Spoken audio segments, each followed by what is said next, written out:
Pilot forces black billionaire off plane, instantly regrets it.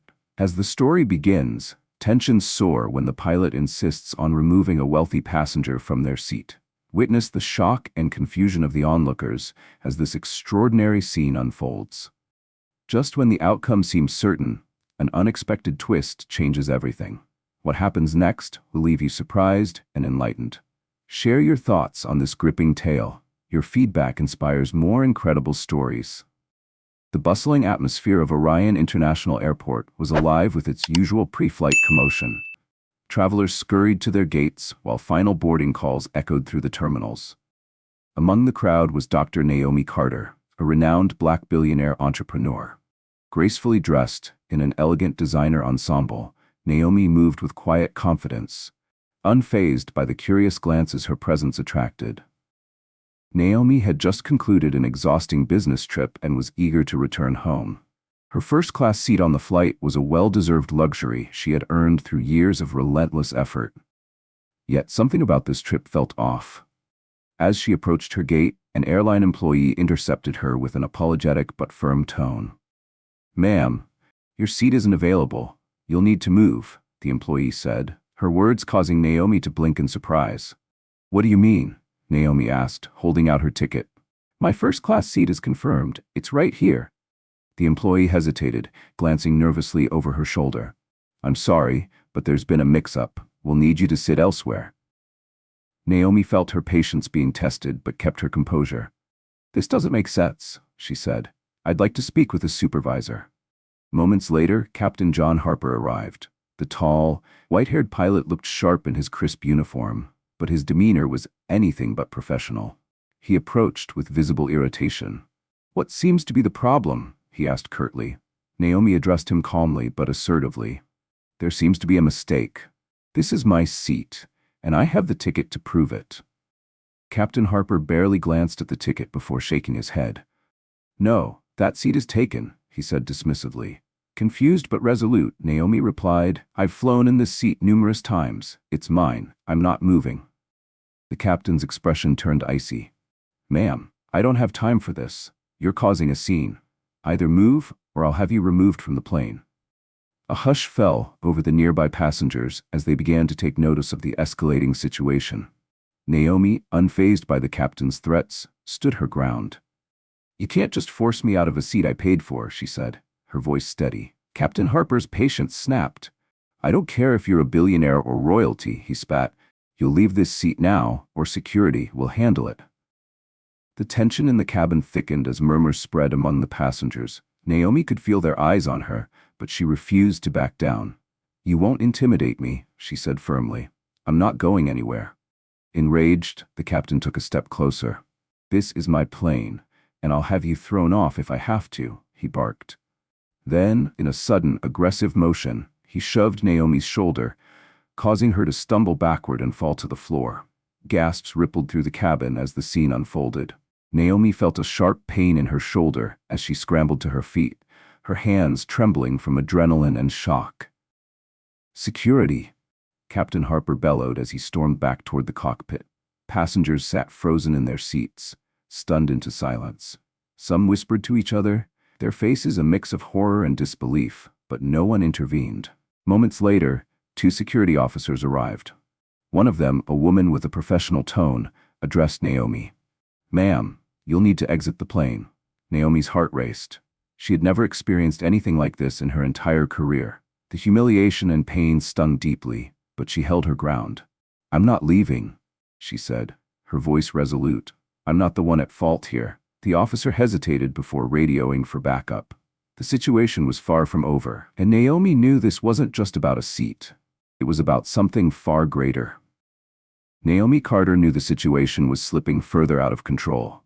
The security officers, clearly hoping to avoid further escalation, quietly urged her to leave the plane. Her heart felt heavy with humiliation as she stepped away, the sting of injustice pressing down on her chest. As she was led off, whispers rippled through the cabin. Some passengers murmured soft words of sympathy, while others seemed to cast judgment, not just on her actions, but on her very identity. Naomi couldn't hear every word, but she didn't need to. She could feel the weight of their stares, the knowledge that her skin color had made her a target for Captain Harper's unbridled fury. When the plane doors closed with a resounding thud behind her, Naomi found herself standing alone on the tarmac. She felt small, powerless, and exposed.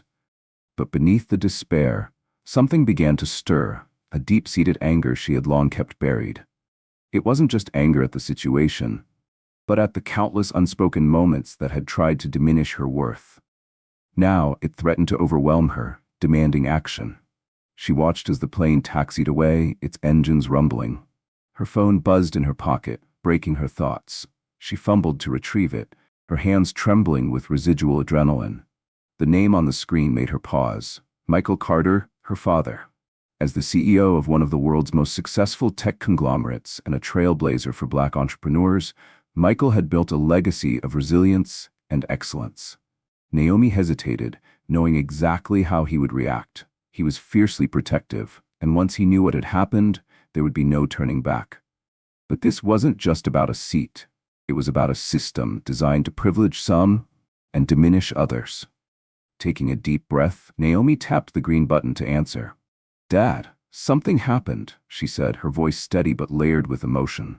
Michael's commanding yet concerned voice came through. "What's wrong, Naomi?" She glanced back at the now distant plane, its tail disappearing into the horizon. "You need to hear this," she replied. Her words were measured, but the fire in her chest burned brighter. This was just the beginning of something much larger. Sitting in the terminal, Naomi tried to process what had just unfolded. Her hands still shook slightly as she clutched her phone. The humiliation was nearly unbearable. She had done everything right, followed protocol, arrived early, and secured her first-class ticket. Yet Captain Harper had made it clear she didn't belong. Her phone rang again. This time, the number was unfamiliar, but she instantly recognized its significance. It was her father's assistant. Naomi answered with a shaky voice. "Miss Carter," the assistant said, their tone calm but urgent. "Your father has been informed about the incident. He's on the line and very concerned." Naomi swallowed hard, her stomach tightening. She knew her father's anger could be formidable, especially when it came to injustice. Michael Carter had dedicated his life to building an empire that shattered barriers for Black professionals. For his daughter to face such blatant disrespect was more than he could tolerate.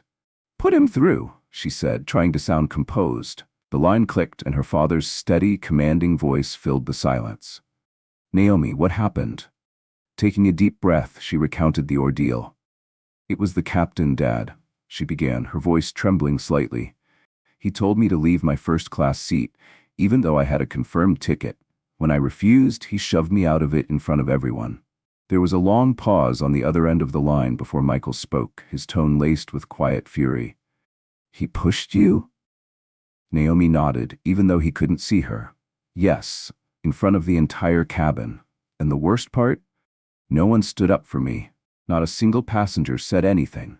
They just sat there." Michael's voice dropped, his measured calm giving way to anger. "You don't have to deal with this alone. Gather your things and wait for me. I'll handle it." She could feel the simmering rage in his words. Michael Carter was a man who didn't take injustice lightly. Though he had built one of the world's largest tech companies and achieved extraordinary success, he never forgot the challenges he faced along the way. And now, someone had disrespected his daughter in a way he could not ignore. "All right, Dad," Naomi replied quietly, "but this isn't just about me.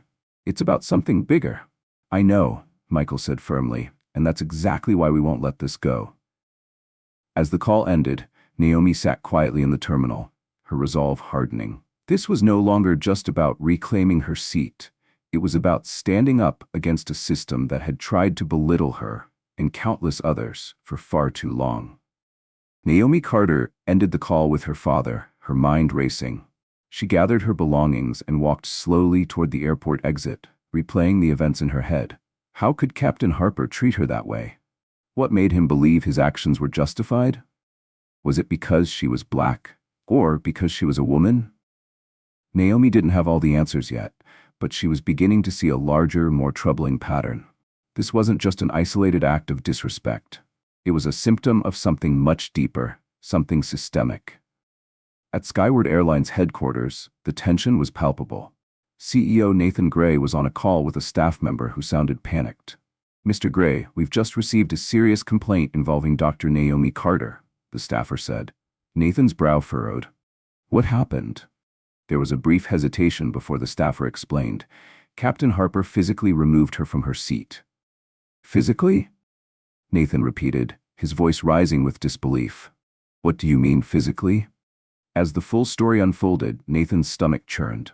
Dr. Naomi Carter wasn't just another passenger. She was the daughter of Michael Carter, one of the most powerful black entrepreneurs in the world. If this became public, the fallout could be catastrophic. The thought of a black woman being forcibly removed from her first-class seat by a white pilot in front of stunned passengers painted a damning picture. It wasn't just a customer service issue, it was a public relations nightmare waiting to happen. Nathan rubbed his temples, trying to remain composed. "Where is Harper now?" "He's still on the plane," the staffer replied, "but we've pulled him aside.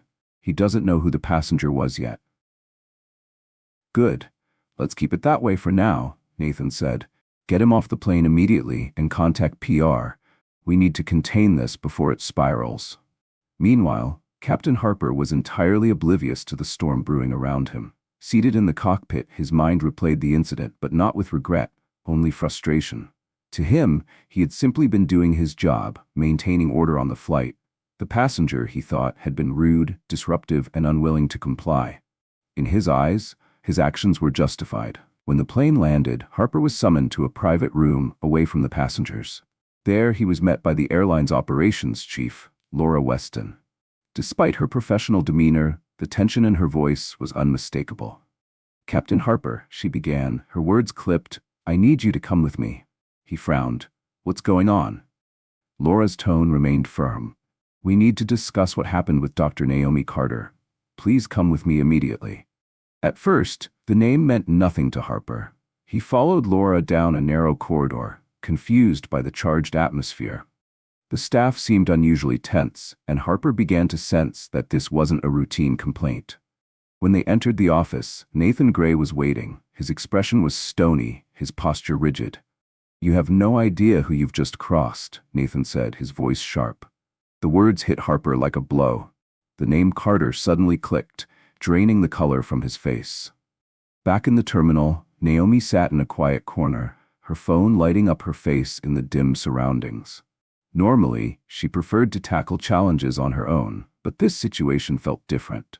The humiliation and outright dismissal she had endured weren't just personal slights, they were emblematic of a broader problem within the industry. Hearing her father's name mentioned during the CEO's conversation struck a chord. Naomi had always kept a low profile, choosing to let her work speak for itself rather than relying on her family's influence. She had built her billion-dollar tech empire from the ground up without leaning on her father's connections. Now, though, it was clear that her father's reputation was something Captain Harper hadn't accounted for. If he had known who she was, perhaps he would have thought twice. Taking a deep breath, Naomi made her choice. She picked up her phone and dialed her father again. "Dad," she began, her voice calm but laced with frustration, "something happened on that plane today. I need you to listen." On the other end, Michael Carter listened intently, the familiar sound of his pen tapping against his desk signaling that he was processing every word. Michael, a man who had built his fortune from nothing, had always approached challenges with calm determination. But when it came to his daughter, the rules changed. "What happened, Naomi?" he asked, his voice steady but tinged with concern. Naomi hesitated briefly before recounting the entire ordeal. She described how Captain Harper had dismissed her, ordered her to leave her seat, and physically shoved her in front of the other passengers. When she finished, there was a long silence. Finally, Michael spoke, his voice low but simmering with anger. "He pushed you?" "Yes," Naomi said, her tone resolute. "And no one did anything. Not the crew, not the passengers, no one." Michael's voice grew firmer. "You don't have to handle this alone. I'll take care of it." Naomi took a deep breath, feeling a mix of relief and unease. Her father was a force to be reckoned with, and once he took action, the consequences would be far-reaching. "Okay, Dad," she said softly, "but this isn't just about me. It's about everything that's wrong with the way we're treated." Michael's voice softened, but his determination was clear. "I know, Naomi. That's why this won't end here." As the call ended, Naomi sat back, her mind churning with thoughts. She wasn't just fighting for herself. This was about a system that needed to be confronted and changed. Naomi Carter briefly explained to her father, "I was on a flight, and Captain John Harper, the lead pilot, demanded I leave my seat. I had a confirmed first-class ticket, but he insisted it wasn't for me. When I refused, he physically shoved me out of my seat and called security." Her words hung in the air, charged with tension. Naomi could hear her father's breathing slow, the weight of her account sinking in. After a long pause, Michael Carter spoke, his voice measured but burning with quiet fury. "He pushed you?" he asked, barely concealing his anger. Naomi's voice remained steady, though tinged with defiance. "Yes, I didn't fight back. I just left the plane. But Dad, this isn't just about me. It's about how people like me are treated, especially in spaces like that. It's about racism and disrespect." He looked at me and decided I didn't belong. Michael leaned back in his chair, feeling the enormity of the situation. Racism wasn't new to him. He had fought it throughout his career, using his influence to advocate for change. But this time, it was personal. His daughter had been humiliated by someone who was supposed to represent authority and professionalism. "Naomi," he said firmly, "I'll handle this. Don't worry. I'll make sure he knows exactly who you are." Naomi hesitated. She had always worked hard to build her identity independently of her father's power. While she respected his influence, she rarely leaned on it. Now, however, it seemed that very power might be the only way to set things right. "I don't want to cause a scene, Dad," she said softly. "I just want to be treated like everyone else, with respect." Michael's voice softened, but his resolve remained. "I understand, but you shouldn't have to accept this treatment. No one should. This isn't about one rude captain. It's about a system that views black people as lesser. I promise you, Naomi, you'll never face this again." Naomi felt both relief and the gravity of her father's words. His promise wasn't just a reassurance, it was a declaration. She knew that when Michael Carter took action, the impact would be seismic. "Thanks, Dad," she said quietly. "Just make sure no one else has to go through this either." Michael's voice carried a rare gentleness. "You're my daughter, Naomi. I'll make sure it never happens again. You'll see." As the call ended, Naomi sat back in her chair, staring at her phone screen. She trusted her father to handle the situation, but her thoughts kept drifting. What about others who had faced similar discrimination? Those without someone like Michael Carter to fight for them. Naomi realized she couldn't let it go. She wasn't just a victim. She was someone with the power to enact change. Taking a deep breath, she picked up her phone again and dialed her lawyer's number. If this was going to be about more than personal vindication, she needed to act quickly. Across the city, Captain Harper sat in his office, flipping through emails, unaware of the storm brewing outside his bubble. To him, the incident with Naomi Carter was just another routine moment of dealing with a difficult passenger. She didn't know her place, he thought dismissively, moving on to his next task. But as he skimmed his emails, one subject line caught his attention. "Urgent. Passenger complaint. Dr. Naomi Carter." It was from the airline's CEO, Nathan Gray. Harper opened the email but barely read it before brushing it off. To him, the matter was already handled. He had enforced protocol. End of story. What Harper didn't realize was that this was no longer just a simple complaint. At Skyward Airlines headquarters, the atmosphere was tense. After speaking with Michael Carter, Nathan Gray had mobilized his team. What began as a passenger issue had spiraled into a full-blown PR crisis. Naomi Carter wasn't just any passenger. She was the daughter of Michael Carter, a black billionaire whose influence stretched across industries. If the story became public, the image of a wealthy black woman being forcibly removed from her first-class seat by a white pilot would ignite a media firestorm. The consequences for the airline would be catastrophic. Nathan's orders were clear. Get Captain Harper off his flight schedule immediately. Summon him to my office. We need to address this before it's too late. Meanwhile, Captain Harper enjoyed his usual breakfast at a local diner, blissfully unaware of the storm closing in on him.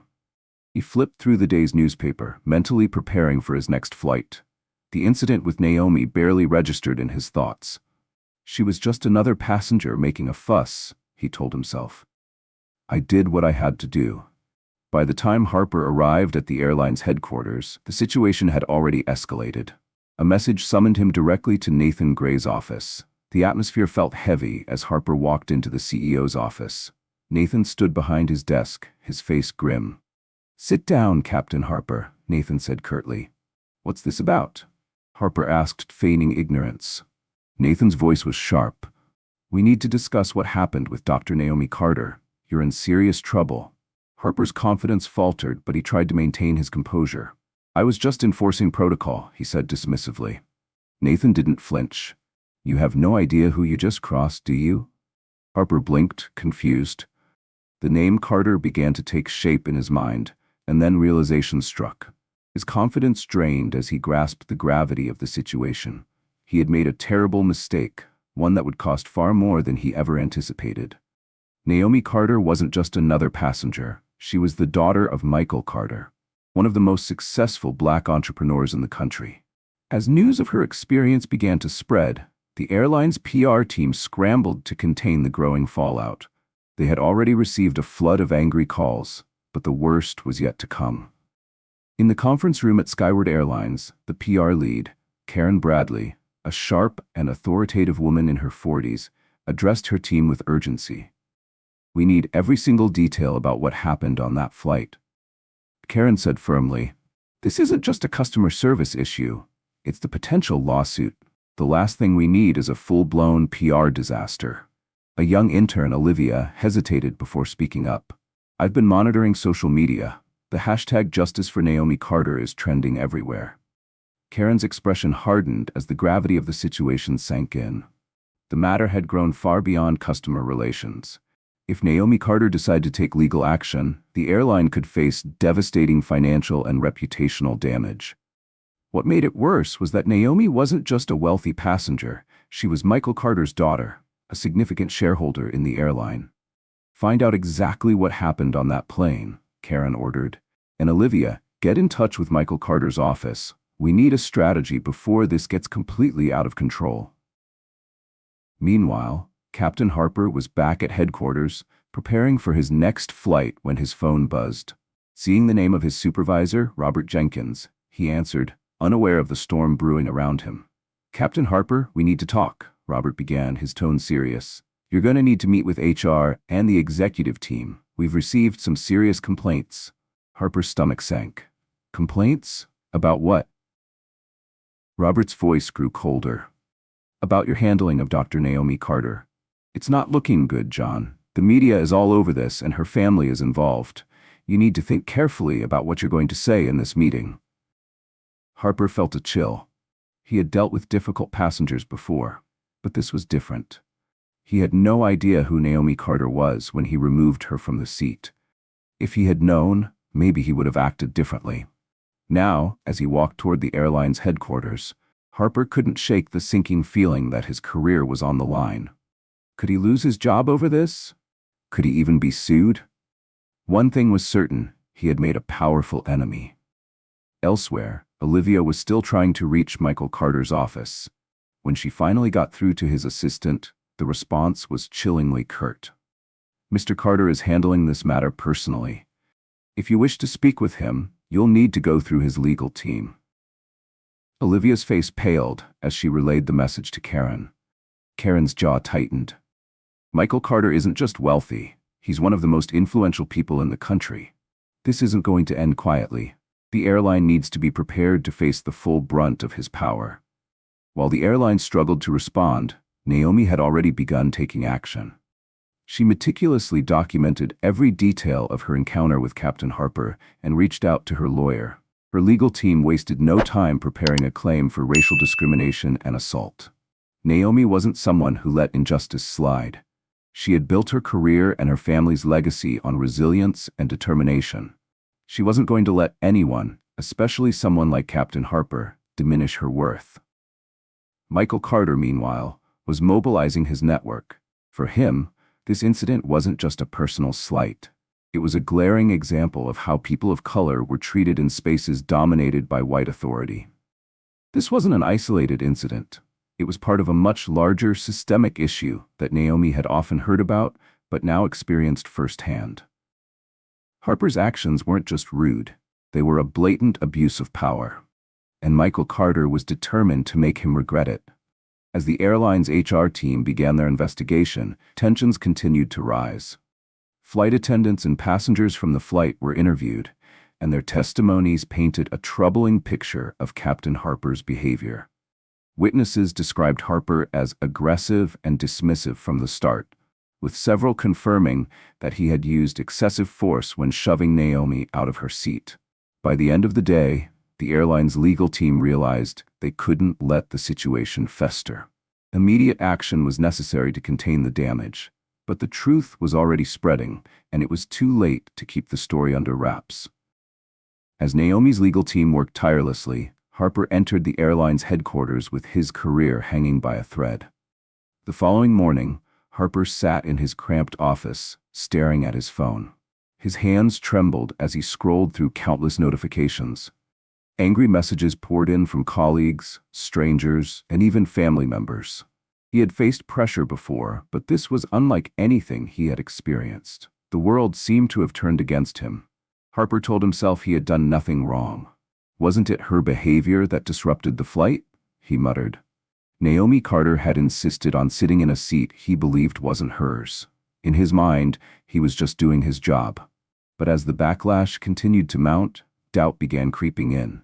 This wasn't going away, and Harper was starting to realize that his life was about to change forever. As the day dragged on, a creeping sense of doubt began to gnaw at Captain John Harper. The words racial discrimination echoed in his mind. He had heard whispers that Naomi Carter's father, Michael Carter, was now involved. What if this wasn't just about him and Naomi? What if it was part of something much larger, something he hadn't fully understood? His phone buzzed, snapping him out of his thoughts. The caller ID read Karen Bradley, the airline's CEO. Her voice was tense with urgency. "Captain Harper, I need you in my office immediately," she said. "We're having an emergency meeting." Harper stood quickly, his stomach twisting into knots. Cold sweat clung to the back of his neck as he made his way down the hall to the CEO's office. Inside, Karen sat at her desk, looking visibly shaken. "Sit down, Captain," she instructed, her voice lacking its usual authority. Harper obeyed, the pit in his stomach growing deeper. "We've received a formal complaint from Dr. Naomi Carter," Karen began, barely meeting his eyes. "You need to understand this isn't just another complaint." Harper frowned, confused. "I don't understand. She was a disruptive passenger, and she wasn't following the rules." Karen pinched the bridge of her nose, visibly frustrated as she tried to compose herself. "Naomi Carter isn't just any passenger," she explained. "She's the daughter of Michael Carter, one of the wealthiest and most influential black businessmen in the world. And Captain, he also happens to be a major shareholder in this airline." Harper felt his chest tighten as the gravity of her words sank in. "She's his daughter?" he stammered, his voice rising defensively. "I didn't know that. I was just doing my job. She was being disrespectful." Karen leaned forward, her voice sharp and cutting. "You don't get it, do you? This isn't about her being disrespectful. This is about racial discrimination," she said, her tone unwavering. "Your actions on that flight weren't just unfair. They were a textbook example of how systems marginalize black people, especially when someone in a position of authority is involved." Harper opened his mouth to protest, but Karen silenced him with a quick gesture. "Naomi Carter wasn't just treated unfairly," Karen continued, her voice colder now. "You treated her as though she didn't belong in that first-class seat, because of her race. You can't brush this off, Captain." Harper's confidence crumbled as the weight of her words hit him. "Captain," Karen said firmly, "we have a major problem. You're an experienced pilot, but you've crossed a line we can't defend. You've created a situation that could destroy this airline if we don't handle it correctly. Effective immediately, you're suspended pending a full investigation." The blood drained from Harper's face. "Suspended?" he repeated, his voice barely a whisper. "This could ruin my career, my reputation, my life." "I didn't mean for any of this to happen," he muttered weakly, his earlier bravado replaced by desperation. Karen didn't flinch. "This isn't just about you," she said, her tone ice-cold. It's about power, privilege, and accountability, things that are long overdue. Her voice sharpened even further. The Carter family isn't going to let this go, and neither is the public. You've ignited something much bigger than yourself, Captain. Karen stood, signaling the end of the meeting. We'll contact you with the next steps. For now, stay out of the spotlight. The press is already circling. Harper left the office in a daze, his heart pounding as he walked through the sterile hallways. The full weight of what had happened crashed down on him. This wasn't just a complaint. He had made an enemy of a family with the power to ruin him completely. Meanwhile, Naomi Carter was stepping into an entirely new reality. She was no longer just a passenger. She had become the face of a growing movement against systemic racism. The media frenzy surrounding her story grew by the hour. Naomi hadn't sought the attention, but the public had latched onto her experience, transforming her into a symbol of resilience and justice. Behind the scenes, Michael Carter was working tirelessly with his legal and PR teams. For him, this wasn't just about the humiliation his daughter had endured. It was about Captain Harper's audacity in dismissing a black woman as though she didn't belong in a seat she had rightfully paid for. Michael had no intention of letting the matter slide. He was already drafting statements and preparing legal action against the airline. In Michael's office, Naomi sat across from her father, trying to steady her emotions. "I can't believe this happened," she said, her voice tinged with frustration. "I was just sitting in my seat, Dad. He didn't have the right to treat me that way." Michael leaned forward, his expression calm but fierce. "He didn't just disrespect you, Naomi. He disrespected everything we've fought for. And now, he's going to face the consequences. You didn't have the right to touch me. You didn't have the right to push me," Naomi Carter said, her voice trembling. Michael Carter reached for his daughter's hand, his tone soft yet firm. "I know, sweetheart," he said, "but you need to understand, this isn't just about you. This is about every black person who's ever been made to feel like they don't belong. It's about a system that allows people like Harper to think they can act this way without consequence. We're going to make sure that changes." Naomi nodded, letting her father's words sink in. She understood the bigger picture, but the personal humiliation still stung. "It's so demeaning," she whispered. "I never wanted this kind of attention." Michael gave her hand a gentle squeeze. "I know, but sometimes we don't have a choice. This isn't just a fight for you, Naomi. It's for everyone who's faced this kind of injustice. We can't let it slide." Meanwhile, Captain John Harper sat in his living room, staring blankly at the TV as news coverage of the incident looped on every channel. The video of Naomi being shoved and removed from her seat was everywhere. Social media had erupted with hashtags like #JusticeForNaomi and #racial discrimination in the skies. The public outrage was intense. To them, this wasn't just about one flight. It was about a broader, systemic mistreatment of black individuals, even in positions of privilege. Harper, still trying to justify his actions, muttered to himself, "I was just doing my job. She was out of line." But as the backlash grew, even he began to realize that this wasn't something he could simply brush off. Naomi, on the other hand, was channeling her anger into purpose. Determined to ensure no one else would have to endure what she had, she began strategizing her next steps with Michael's support. "This isn't just about me," she told her father. "It's about sending a message. This kind of behavior can't be tolerated anymore." Her phone buzzed constantly with messages of support, but Naomi stayed focused on what mattered: accountability. She contacted her lawyer, gathered witness statements, and reviewed every detail of the incident. She wasn't just seeking justice for herself, she was fighting for every marginalized voice that had been silenced. Michael, ever the strategist, reminded her, "We need to approach this carefully. This isn't about just one captain or one airline. It's about dismantling an entire system." Together, they prepared for the next phase. The evidence they collected painted a damning picture of Captain Harper's actions and the airline's inadequate response. With Michael by her side, Naomi called a press conference. Standing in front of a sea of flashing cameras, she delivered a powerful and unwavering statement. "What happened to me on that plane wasn't a mistake," she began. "It wasn't a misunderstanding. It was racism, plain and simple." The room fell silent, every word resonating deeply. Captain Harper didn't see me as a person, she continued. He saw me as someone who didn't belong, and that's the problem we're here to address. Her words carried the weight of centuries of inequality, and the audience listened intently. The response was overwhelming. Support poured in from around the world as people rallied behind Naomi's call for accountability. The airlines scrambled to manage the fallout, issuing public apologies and promising internal investigations. But Naomi wasn't satisfied with empty promises. We need real change, she told her father. Not just for me, but for everyone who's been treated this way. Michael nodded, proud of his daughter's resolve. Together, they planned their next move, knowing the fight was far from over. Naomi wasn't just a victim. She had become a force to be reckoned with. She wouldn't rest until justice was served. As the story continued to unfold, Captain Harper faced the harsh reality of his actions.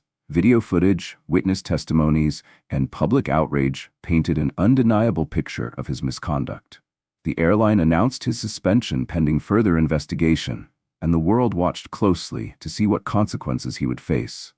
Meanwhile, Naomi continued to use her platform to advocate for systemic change. This isn't just about me, she said in an interview. It's about making sure no one else has to go through what I did. Her words ignited a movement, pushing for greater accountability and equity in spaces of power. Naomi's fight was far from over, but she knew she wasn't alone. With her father's support and the backing of countless others, she was ready to challenge the system and create a better future for all. I understand that some might argue this was just a misunderstanding, Naomi said, her voice steady during another public appearance. But that doesn't erase the reality of what happened. I was singled out, mistreated, and removed from my seat in front of an entire plane of passengers because of my race. And I'm here to say this is not okay. Not now, not ever. The room fell silent as Naomi's message sank in. We have contacted the airline, she said firmly, and we demand immediate action. Captain Harper must be held accountable for his actions. This isn't just about one man's mistake. It's about addressing a systemic issue that has been ignored for far too long. As Naomi stepped away from the podium, the fight for justice continued, with the world watching closely. The airline owes me and everyone who has faced similar treatment a public apology, Naomi Carter declared, her voice unwavering. This isn't just one man's mistake. It's part of a systemic issue in the airline industry that cannot be ignored. We will not stop until real change happens. As Naomi stepped away from the podium, reporters swarmed her, cameras flashing wildly. But she said no more. She had delivered her message, leaving it in the public's hands to decide what would come next. The fallout from her press conference was swift and severe. Skyward Airlines' PR team scrambled to issue a statement, calling the incident regrettable and under investigation. But the public wasn't satisfied with vague apologies. They demanded action. They wanted Captain Harper held accountable and concrete changes to prevent such behavior in the future. Naomi, however, was far from finished. She had ignited a movement, and she wasn't about to let the momentum fade. When the court date arrived earlier than expected, Naomi found herself at the center of a media storm.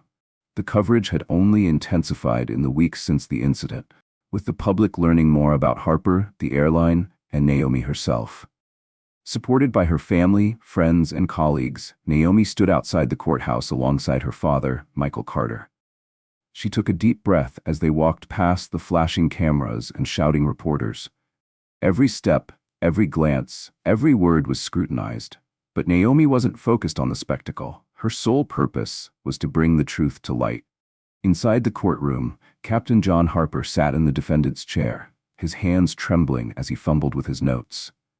The once confident pilot was now a man on the verge of losing everything. Suspended from his job, shrouded in scandal, and vilified in the press, Harper hoped for a quick resolution. But deep down, he knew this was bigger than him. Across the aisle, Naomi adjusted her sleek black suit and took her seat. The tension in the room was palpable as whispers rippled through the crowd. Some voices carried support, others held doubt or criticism. Naomi wasn't fazed. She was determined to define her own narrative. Her sharp legal team, led by attorney Rachel Connors, sat beside her. Rachel leaned in with a reassuring nod. "We've got this, Naomi," she whispered. "This is just the beginning. We'll reveal the truth, no matter how difficult it gets." Naomi nodded back, her focus unshaken. She wasn't just there for herself, she was there for everyone who had been wronged by systems of power and prejudice. When Judge Helen Brooks entered the courtroom, all fell silent. Known for her fairness and unwavering commitment to justice, Judge Brooks called the session to order. Naomi's heart raced, but her resolve remained firm. Rachel opened with a powerful statement. "Your Honor, members of the court, my client, Dr. Naomi Carter, suffered blatant racial discrimination at the hands of Captain John Harper.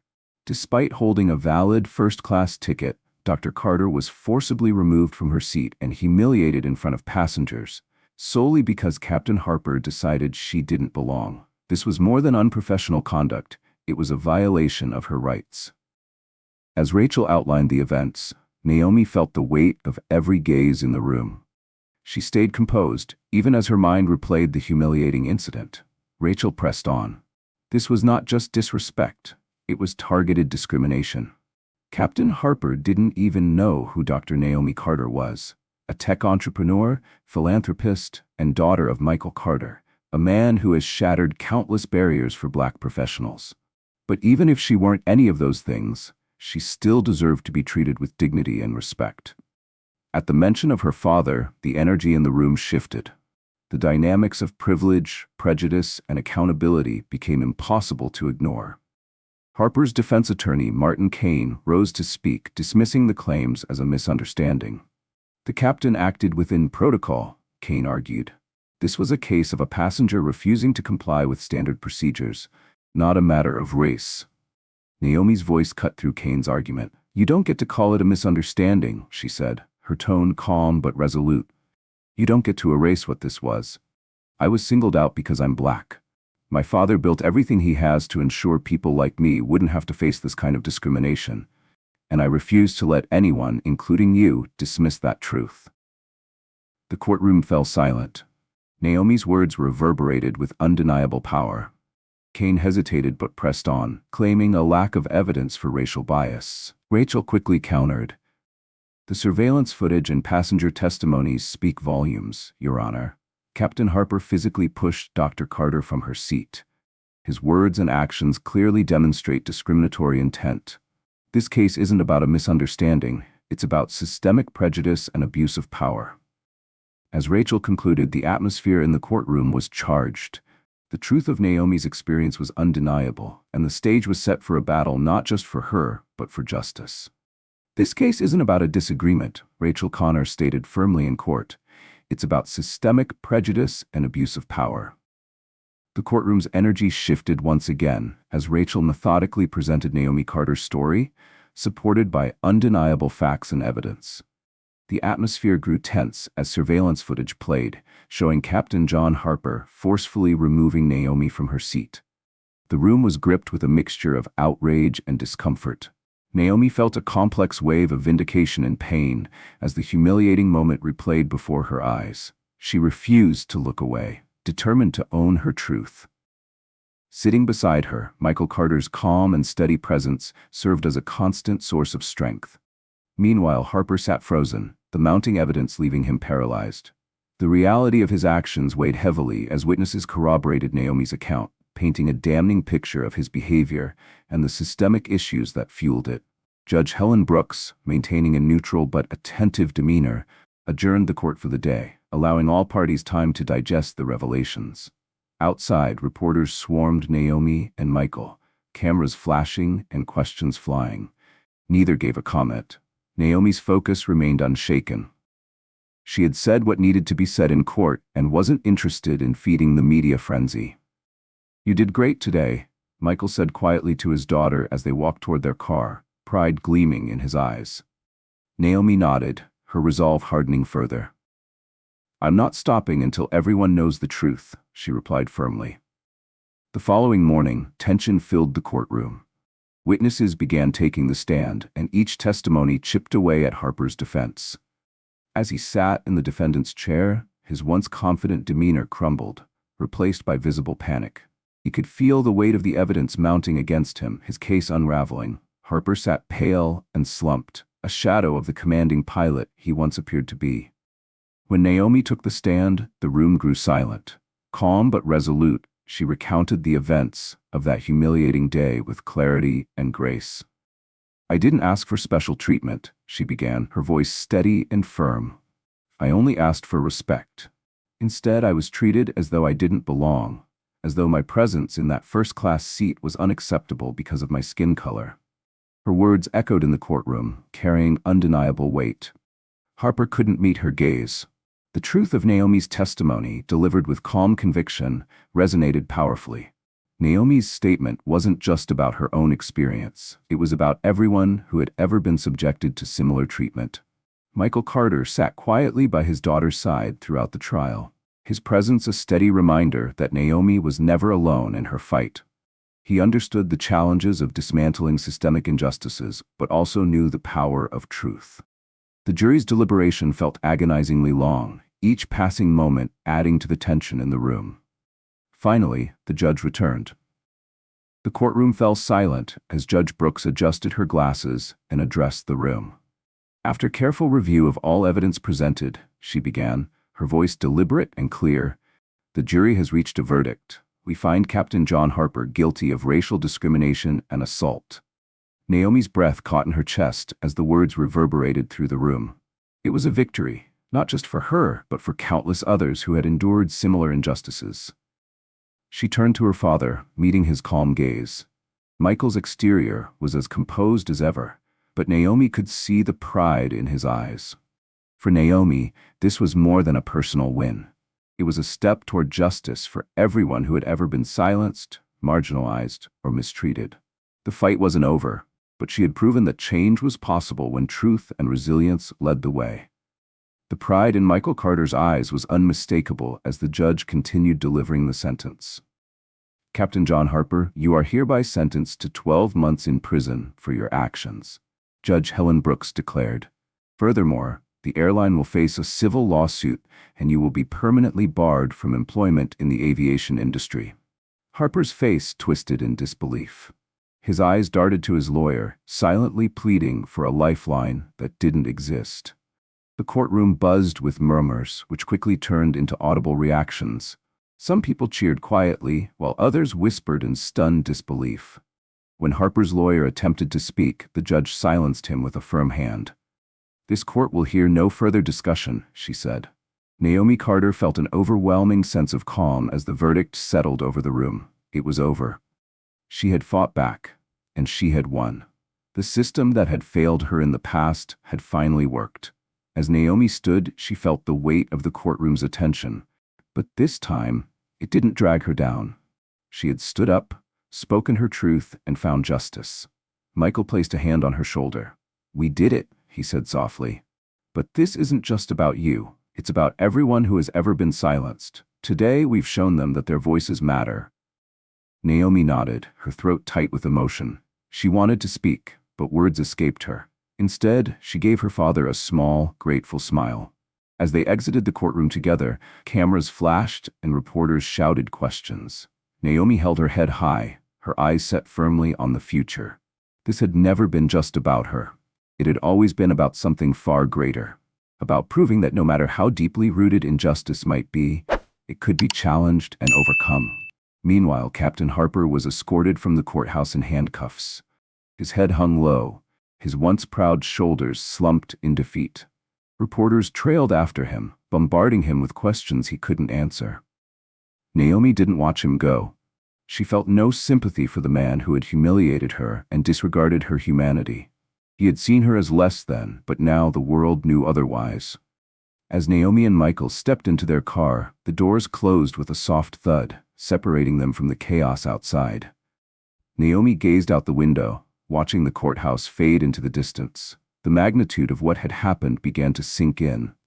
She had faced humiliation, discrimination, and public scrutiny, but she had emerged stronger. "What's next, Dad?"